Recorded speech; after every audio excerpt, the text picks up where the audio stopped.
Defense Secretary Leon Panetta, at meetings held in Singapore, has announced that the United States intends to shift much of its naval power to the Asia-Pacific region.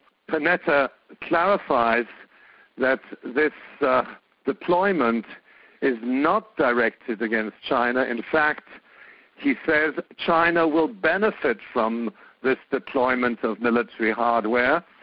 And in fact, he also has scheduled meetings with his Chinese counterparts. We must understand that this deployment to the Asia-Pacific region is part of a long-term process.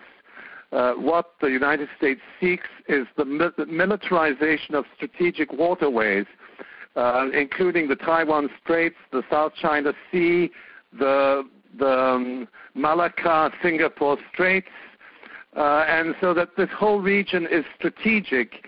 It's the control of trade routes, it's the control of, it's the militarization of strategic waterways, and it is essentially directed against China.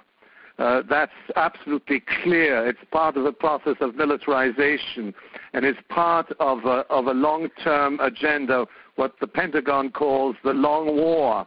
And if we look at military documents, we'll see very clearly that the objective of the U.S. military is to wage strategic theater wars in different parts of the world. This is global warfare, and China is one of the major military powers in the world, together with the Russian Federation, and ultimately the United States is also threatening these two major competing world powers, which of course are also members of the Shanghai Cooperation Organization, which is a military agreement with a number of former Soviet republics, etc., and which constitutes essentially the key countervailing power in the Eurasia region.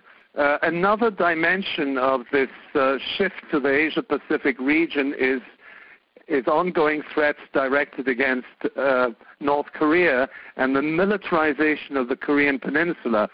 The United States is intent in setting up a military base, a naval base in Jeju Island, which is south of the Korean Peninsula, and that particular naval base is strategically located right opposite Shanghai, and it is intended to threaten the People's Republic of China.